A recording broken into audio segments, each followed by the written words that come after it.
Hey everyone, we've got a really cool video here today. We're going to be taking a look at a newer OTF company named CoreEdge, and we're going to be looking at their flagship model, the 331.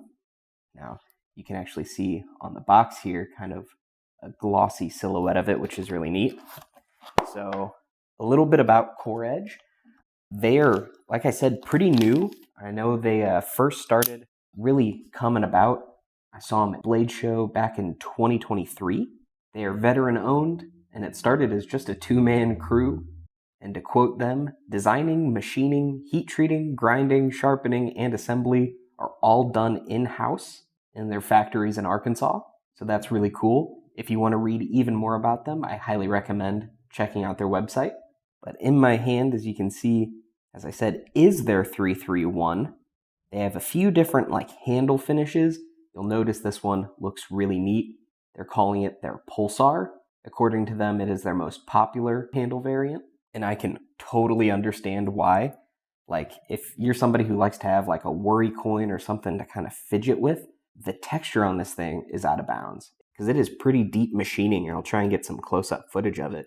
So it's not like a really small micro texture. It is a good amount of texture that also provides incredible grip in hand. And I think they knocked it out of the park on this one. In the past, I've seen their plain, really smooth versions, and they have some other variants as well, but this is definitely my favorite. Then up there at the blade, this is their double edge. I know they're going to have single edge, they're going to have tontos, as well as a double edge tonto, which I thought was very interesting, and they are all done in Magnacut.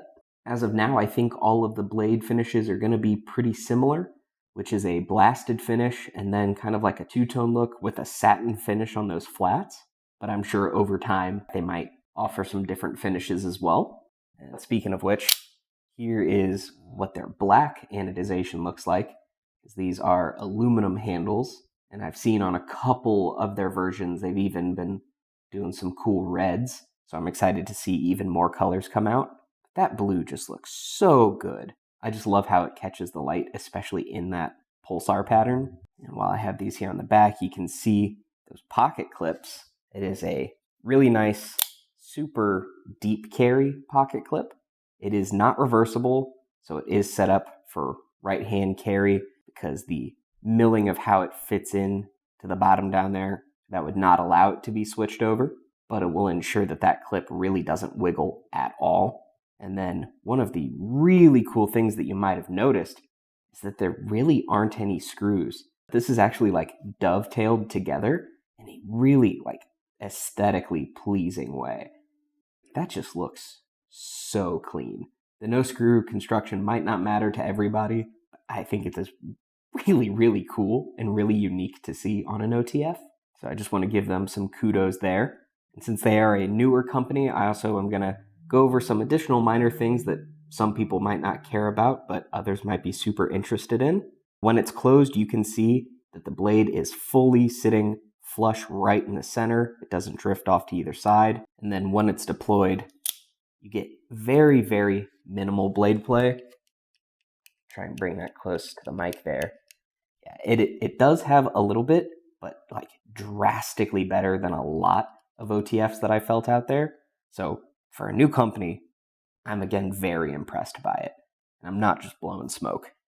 I want to go ahead and bring out a bunch of different knives for size comparisons here. Just because, again, with it being new, I know there's going to be lots of people who are going to wish that I compared it to this, that, or this. So I'm just going to bring out a bunch of stuff. So starting off, we've got the live wire here. Then, of course, the standard Ultratech and that double edge as well. We've got the Heretic Knives Manticore E, which is their everyday carry, smaller standard version. The Guardian Tactical Recon 35.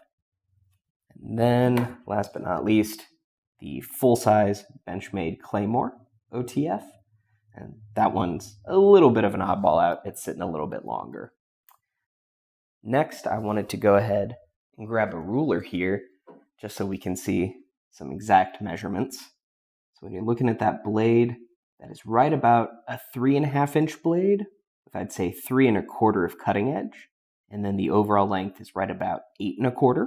And then I also wanted to go ahead and bring in a scale here just so that we can check out the weight. So this one, a little bit heftier, about 3.5, 3.6 ounces. I'll go ahead and compare that to a lot of these other ones. A little bit lighter than the Guardian Tactical. A little bit heavier than the Livewire.